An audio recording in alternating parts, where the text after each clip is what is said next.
Commentaire de saint Thomas d'Aquin sur l'évangile de Jean, chapitre 1er, verset 27, suite. Puis Jean indique l'immensité de l'éminence du Christ en disant « Et moi, je ne suis pas digne de délier la courroie de sa chaussure. » C'est-à-dire, ne pensez pas qu'il me dépasse en dignité comme un homme doit être préféré à un autre, mais d'une manière si éminente que je ne suis rien en comparaison de lui.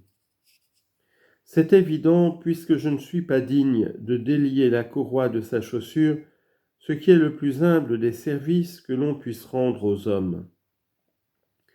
Il ressort de là que Jean était très avancé dans la connaissance de Dieu, en ce sens que la considération de l'infinie grandeur de Dieu ne faisait se mépriser totalement et se compter pour rien. De même, Abraham, lorsqu'il eut reconnu Dieu, disait « Je parlerai à mon Seigneur, moi qui suis poussière et cendre. » Genèse, chapitre 18, verset 27. Et Job, après avoir vu le Seigneur, s'écria « Maintenant mon œil te voit, c'est pourquoi je m'accuse moi-même et je fais pénitence dans la poussière et la cendre. » Job, chapitre 42, versets 5 et 6. Quant à Isaïe, après avoir vu la gloire de Dieu, il dit « Toutes les nations sont devant lui comme si elles n'existaient pas. » Isaïe chapitre 40, verset 17. Cette lecture est littérale. Cependant, il y a aussi un sens mystique.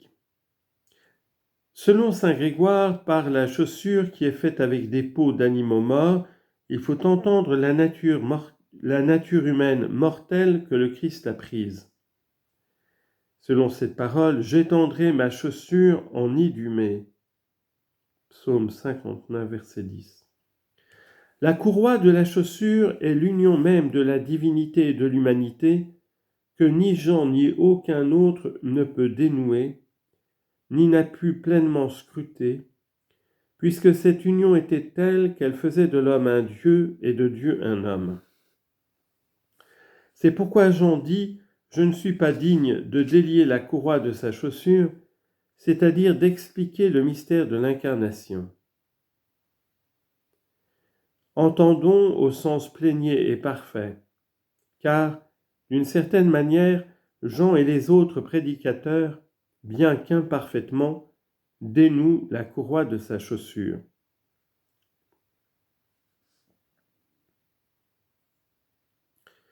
Voici une autre lecture mystique selon l'ancienne loi. Lorsque quelqu'un mourait sans enfant, le frère du défunt était tenu de prendre l'épouse du défunt et de donner de cette épouse une descendance à son frère. Si celui-ci ne voulait pas la prendre pour épouse, alors un proche parent du défunt, qui acceptait d'épouser la veuve, devait enlever au frère sa chaussure, signifiant par là le désistement de ce dernier.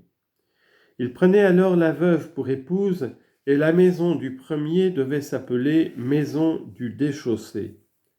Deutéronome chapitre 25, versets 5 à 10. Se référant à cela, Jean dit « Je ne suis pas digne de délier la courroie de sa chaussure », c'est-à-dire « Je ne suis pas digne d'avoir pour épouse celle qui est due au Christ, l'Église ». C'est comme s'il disait « Je ne suis pas digne d'être appelé l'époux de l'Église, elle qui est consacrée au Christ dans le baptême de l'Esprit, moi qui baptise seulement dans l'eau. » Celui qui a l'épouse est l'époux, mais l'ami de l'époux qui se tient là et qui l'entend est ravi de joie à la voix de l'époux. Cette joie qui est mienne est donc à son comble. Jean chapitre 3, verset 29. Cela se passait à Béthanie, au-delà du Jourdain où Jean baptisait. L'évangéliste signale ensuite le lieu où ces choses se sont passées. À ce propos, une question se pose. Alors que Béthanie est sur le mont des Oliviers, situé près de Jérusalem, comme le dit Jean l'évangéliste, chapitre 11, verset 18, ainsi que Marc et Luc, comment Jean peut-il dire ici que cela se passait au-delà du Jourdain, qui était très éloigné de Jérusalem. Voici la réponse que donnent Origène et saint Jean Chrysostome. Il ne faut pas lire Béthanie, mais Béthabora, ville située au-delà du Jourdain. Le fait que le texte dise Béthanie se réduit à une erreur des copistes. Cependant, les manuscrits grecs et latins portent communément Béthanie. Il faut donc répondre autrement et dire qu'il y a deux Béthanies, l'une qui est près de Jérusalem sur le flanc du mont des Oliviers, l'autre au-delà du Jourdain où Jean baptisait. Le fait que l'évangéliste fasse mention du lieu a une signification littérale et une signification mystique. Voici la signification littérale selon saint Jean Chrysostome. Lorsque Jean écrivait son évangile, peut-être des contemporains de ces événements vivaient-ils encore qui avaient vu ce lieu. Et pour donner une plus grande certitude, il les fait témoins de ce qu'ils avaient vu. Selon la signification mystique, ces lieux conviennent au baptême.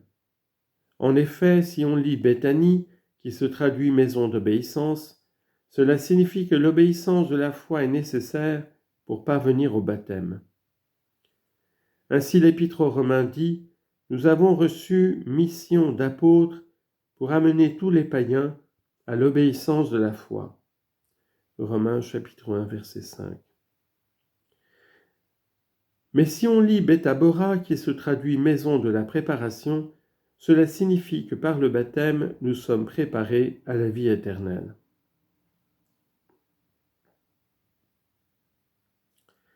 Et que Béthanie soit au-delà du Jourdain n'est pas sans signification cachée. Le Jourdain, en effet, veut dire leur descente, en hébreu, et selon Origène, signifie le Christ qui descendit des cieux, comme il le dit lui-même, « Je suis descendu du ciel pour faire la volonté de mon Père ». Chapitre 6, verset 38 de cet évangile de Jean. C'est pourquoi la sagesse dit d'elle-même « Je suis comme un canal issu d'un fleuve ». Siracide, chapitre 24, verset 41. Il convient en effet que par le Christ soient purifiés tous ceux qui entrent dans ce monde, selon cette affirmation de l'Apocalypse, il nous a lavés de nos péchés par son sang. Chapitre 1, verset 5. Le Jourdain peut aussi signifier le baptême. Il forme en effet la frontière entre ceux qui d'un côté ont reçu de Moïse leur héritage et ceux qui de l'autre l'ont reçu de Josué. Chapitre 3, versets 7 à 13. Ainsi, le baptême forme une sorte de frontière entre les Juifs et les païens qui s'y rendent pour se laver en venant au Christ afin de déposer la honte du péché. De même, en effet, que les fils d'Israël, au moment de leur entrée dans la terre promise, ont eu à franchir le Jourdain, de même, c'est par le baptême qu'il faut passer pour entrer dans la patrie céleste. L'évangéliste dit, au-delà du Jourdain, pour faire comprendre que Jean prêchait son baptême de pénitence même aux transgresseurs de la loi et aux pécheurs. C'est pourquoi le Seigneur dit pareillement, « Je ne suis pas venu appeler les justes, mais les pécheurs. » Matthieu chapitre 9, verset 13. Aux foules en présence du Christ.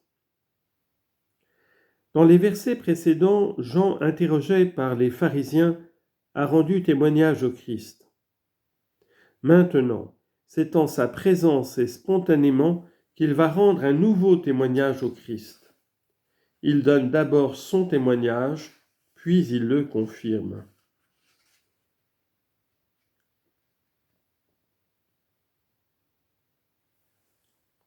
Le lendemain, Jean vit Jésus venir à lui et il dit, « Voici l'agneau de Dieu, voici celui qui enlève les péchés du monde. C'est celui dont j'ai dit, un homme vient après moi, qui était passé devant moi, car avant moi il était. Et moi je ne le connaissais pas, mais c'est pour qu'il fût manifesté à Israël que je suis venu baptiser dans l'eau. » L'évangéliste commence par décrire les circonstances de ce témoignage Ensuite, il expose le témoignage lui-même. Enfin, il écarte les soupçons que l'on pourrait avoir sur le témoin. Le lendemain, Jean vit Jésus venir à lui. La description des circonstances du témoignage porte d'abord sur le temps.